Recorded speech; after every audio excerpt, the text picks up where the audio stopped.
And Boniface very boldly said, all right, in a couple of days, here's what we're going to do. I'm going to show you that the Lord God is far more powerful than your Thor ever dreamed about being.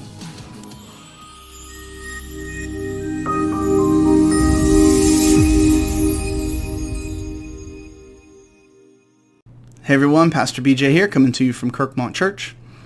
One of the greatest weaknesses of the evangelical church today is the unwillingness to confront head-on those things which stand in opposition to Christ. For reasons that I'm not quite clear on, there are far too many evangelical Christians who are tempted to the idea of being above it all. We don't want to get down into the fray, we just want to be above it all. And whether we like it or not, that is a great recipe for losing influence. Those who influence a culture the most are the ones who believe with conviction those things that they care about, and they're willing to fight for them. And unfortunately, far too few evangelical Christians fit that description. And so, in an effort to correct that, I want us to look back at our beautiful 2,000-year heritage filled with people who boldly proclaim the gospel. And for that, we turn to our next profile of church history.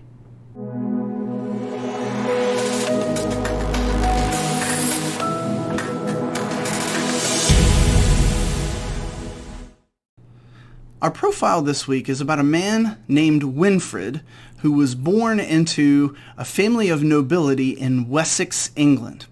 We know him today as Saint Boniface, and part of the reason we know him that way is because he was given a name when he became a missionary to the German people.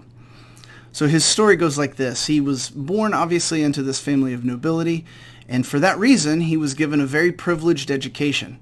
He was raised in and around a bunch of monasteries, and he eventually developed this very strong, passionate personality.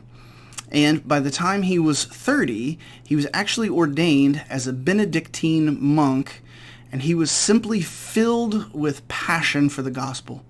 Very brilliant and very successful in all of the things that he did. He seemed to be singularly focused on the idea of spreading the message of Christ to all of the pagan peoples that lived in and around that part of the world.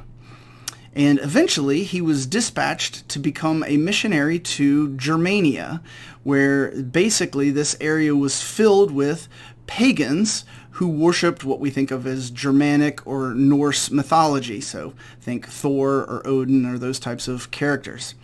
And it simply was not a friendly territory for Christians. But St. Boniface spent his life ministering in and around these various different pagan peoples. And one of the reasons that he had such success with his missionary work was because he was absolutely unafraid to confront paganism. He was unafraid to confront those idols that they worshipped or those sacred places that they went and did their various different rituals. And as a result, he eventually won over their respect. Now, along the way, he made some enemies, and one story will highlight how that happened. So when he was in Germany at one particular point, there were a group of Germanic tribesmen who were worshiping at this sacred oak tree that they called Thors Oak, or they believed that this oak tree and the area around it was sacred because Thor treated it as such. And so they would go there and they would have their annual sacrifices and they would do their various different rituals. And meanwhile, Boniface was willing to go up to that very same place and confront the pagans and call them into a relationship with Jesus and to challenge them to hear his particular message. And at one point, there were such pushback against Boniface that, he shouldn't be up there, he shouldn't be doing the kinds of things that he's doing. And Boniface very boldly said, all right, in a couple of days, here's what we're going to do. I'm going to show you that the Lord God is far more powerful than your Thor ever dreamed about being. And he said, I challenge you to meet me up here in a couple of days. Well, when the time arrived, the pagan crowds were threatening him and lashing out at him. And he and a group of his friends show up, and Boniface is carrying an axe. And at first, they weren't willing to let him get near that tree because they sort of suspected what he was up to. But because he had an axe, they begrudgingly let him in. and he began thundering this axe down on the sacred oak that belonged to Thor. He scared these people so badly that as he was getting ready to swing, they began to scatter. They began looking in the sky thinking the lightning is surely going to come down.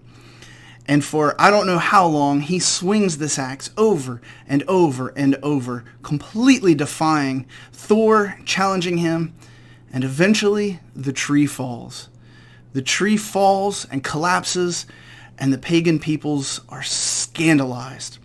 They are terrified, they're worried, but here Boniface uses this opportunity to give them the gospel.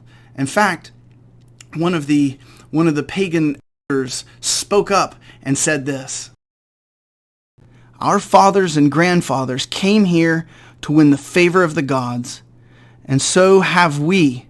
But if our gods are powerless to protect their own holy places, then they are nothing."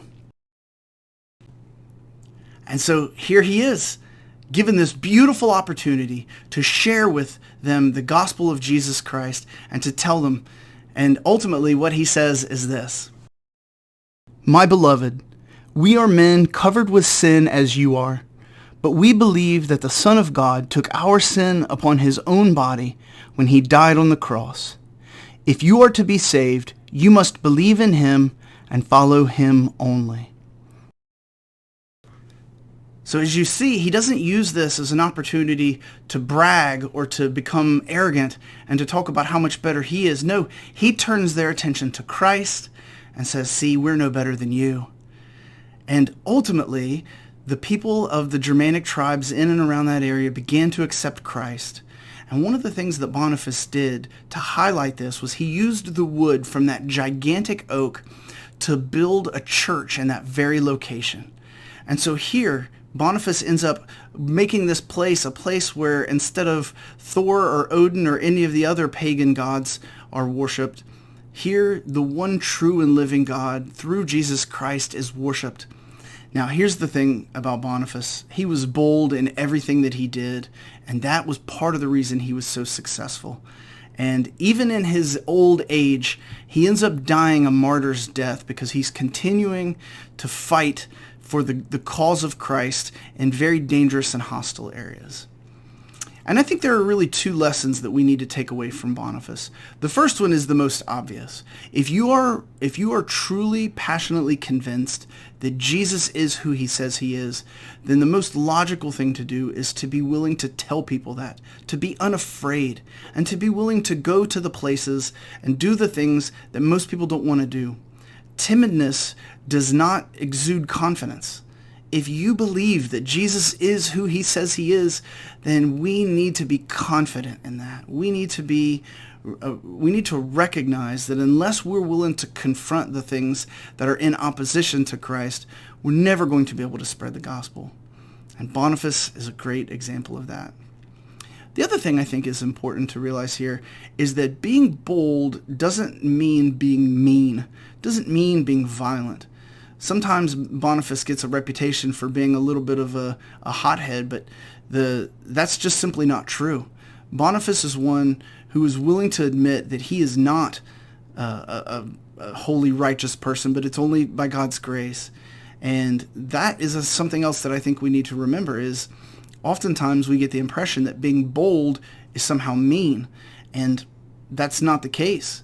I mean, you look at how Jesus responded at the temple, right? That he wasn't Mr. Nice Guy. He was bold. And I want to challenge all of us to remember that the gospel of Jesus Christ is indeed good news, and we must be bold in proclaiming it.